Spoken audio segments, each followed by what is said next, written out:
Qu'est-ce qu'un chargeur LiPo? C'est un chargeur qui va être capable de charger plusieurs types de batteries, que ce soit les batteries LiPo, que ce soit des batteries NiMH, NiCd, batterie plomb. Quand on rentre dans les paramètres, on peut changer le type de batterie, soit batterie LiPo, soit batterie Li-ion, soit batterie Life. Alors moi, je reste en batterie LiPo parce que la tension nominale est de 3,7. Sur le lithium-ion, sur ce type d'appareil qui est assez vieux, ils sont encore en 3,6. Donc la fin de charge ne correspond pas au lithium d'aujourd'hui. Parce que la fin de charge va être à 4,1 volts, alors que le lithium d'aujourd'hui, la fin de charge est à 4,2. Donc, il est mieux de mettre LiPo pour avoir une fin de charge correcte. Pour le faire fonctionner, il y a plusieurs types d'alimentation. Moi, par exemple, vous voyez, j'ai carrément pris une alimentation de Xbox. Donc j'ai fait des petits raccords et j'ai branché ça dessus et ça va nickel. On peut l'alimenter, je crois, de 12 volts à 18 volts. On peut pas dépasser 18, sinon ça se met en défaut. Alors, suivant le chargeur, ils vous fournissent des pinces croco pour l'alimentation. Donc, c'est-à-dire que vous branchez votre pince croco ici. Et vous branchez ça sur une alimentation, sur une batterie 12 volts, une batterie de tout ce que vous voulez, mais il ne faut pas que ça dépasse 18 volts. En ce qui concerne son fonctionnement, alors, tous les appareils avec ce type d'affichage, ils sont quasiment tous identiques. C'est très simple, donc vous avez plusieurs modes, et en gros, il n'y a que celui-là qui va nous intéresser. Je vais quand même vous montrer les autres modes. Donc le premier c'était mode charge, donc il se contente de charger normalement tous les accus. Le mode balance, lui par contre, il va équilibrer, mais il faut raccorder ces petites prises d'équilibrage. Et là, ça sera vraiment pour les batteries LiPo, qui ont ces connecteurs spécifiques. Voilà, ce type de connecteur que vous avez ici par exemple. Vous avez un mode fast charge.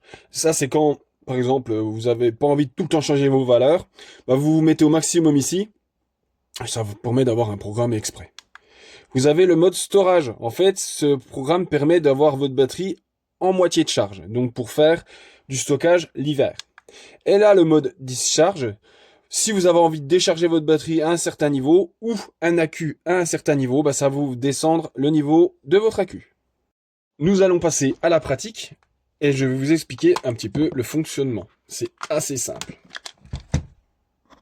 Sur une batterie 18-20 volts, il y a 5 accus en série pour arriver à 20 volts.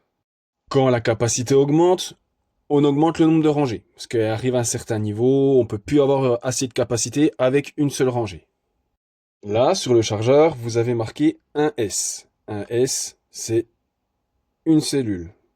Là, si je clique dessus, je reclique une deuxième fois. Là, on passe à 2. Donc là, ça veut dire qu'il va y en avoir 2 ensemble.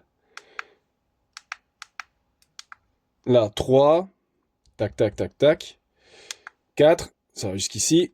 Et 5S. Donc là, nous avons les 5 en série. Le mode qui nous intéresse, c'est celui-ci, 5. 5S pour les 5 cellules. Si vous mettez, par exemple, si vous vous trompez, ça peut être assez grave. J'en connais qui se sont trompés, qui ont mis ça, parce qu'ils estimaient que le 22 volts, ça se rapprochait le plus de la batterie. Sauf que le chargeur, il va essayer de pousser jusqu'au maximum, et ça va faire griller les cellules. Donc ne jamais mettre ça. Toujours 5S. Par rapport à cette valeur-là, ça sera la vitesse de charge. C'est ce qu'il y a par exemple marqué sur votre chargeur que vous avez pour votre batterie. Ça va être marqué 2,4 A, 4,5 A, et ainsi de suite. C'est la vitesse de charge. Par exemple, là, vous avez une batterie qui a de 4 ampères-heure de capacité. Si vous mettez 4, le remplissage théorique de la batterie, si elle est vide, ça sera 1 heure. Si vous mettez 2, la vitesse remplissage de la batterie, si elle est vide, ça sera 2 heures. Ainsi de suite, ainsi de suite, ainsi de suite. Comme pareil, si vous augmentez cette valeur, ça sera plus rapide.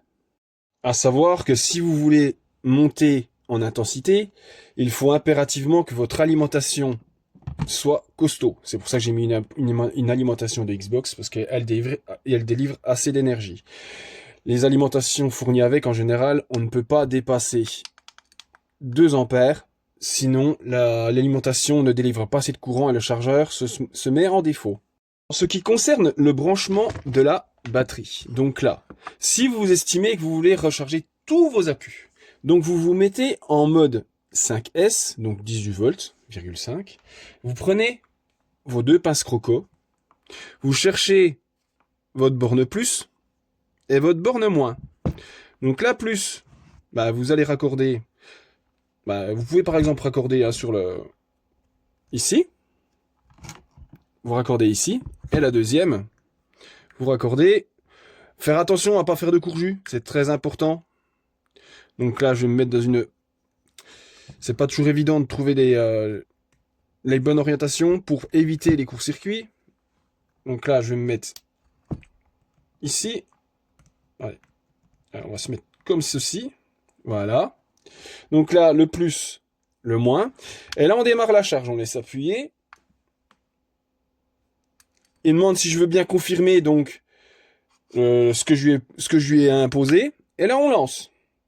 La batterie était à 17 volts. Et là, elle va monter gentiment. Là, c'est marqué mode charge. C'est marqué lithium 5S. La vitesse de charge qu'on vient de demander, 2 ampères. La tension actuelle de votre batterie. Le temps de charge. Et là, ce que vous avez indiqué en dessous, c'est la capacité qui est introduite dans la batterie en milliampères. Imaginons que votre batterie soit complètement vide. Cette valeur, quand elle sera finie de charger, elle aura indiqué 4000 mAh pour 4 ampères-heure de capacité.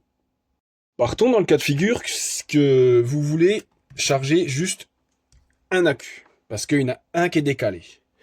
Donc, là, vous allez sur votre chargeur. Attendez, que je ne me trompe pas. Hop. Et là, vous mettez ça. Un S. Donc, ce que vous faites comme tout à l'heure, vous raccordez le plus. Par exemple, si c'est celle-là, vous raccordez le plus. Voilà, et vous raccordez à celle qui vous embête. Donc, si c'est celle-là, donc là, moi, je prends des fois un petit tournevis pour écarter la lamelle qui est ici. Comme ça. Et là, vous allez démarrer la charge de la même façon. Là, vous allez la lancer. Il demande de confirmer, on lance. Donc là, ça va partir depuis la tension actuelle, 3,5 et des poussières, et ça va monter gentiment. Si c'est pas celle du bout, vous isolez en fait votre accu qui est décalé, vous prenez votre voltmètre, pardon. Vous prenez les pins et vous cherchez. Donc vous testez celle-là. Donc je suis à 3,5. Vous regardez celle-là, 3,6, 3,6, 3,6, 3,6. Imaginons on prend les petites bornes.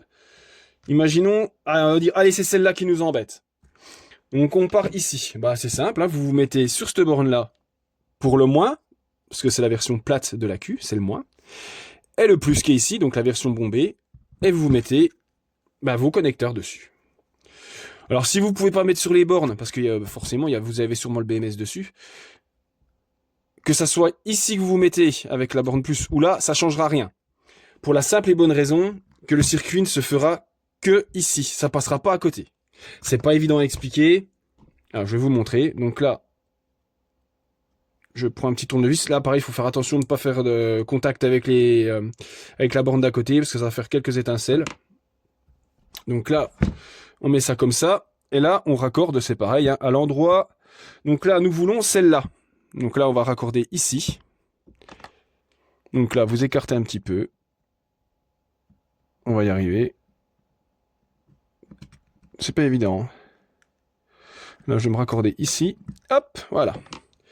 Donc, je me suis raccordé ici, donc sur la deuxième. Et là, je me suis mis ici. Que ce soit ici ou là, ça change rien. Il n'y aura pas de passage de courant dans la cuve d'à côté, pour la simple et bonne raison que le circuit, il peut pas se faire, parce qu'il y a pas de terminaison. Ça se ferait seulement si celle-là, elle serait ici. Voilà. Là, c'est pareil. Donc, vous allez lancer la charge. Confirmer. Et la charge démarre. C'est pas plus compliqué que ça. Et le chargeur s'arrêtera quand il sera à 4,20 volts. Si par exemple, vous n'avez pas envie que ça se charge à fond, vous surveillez et vous arrêtez à la valeur que vous souhaitez. J'espère que ces infos vous auront été bien utiles et n'hésitez pas si vous avez une question. Tchuss!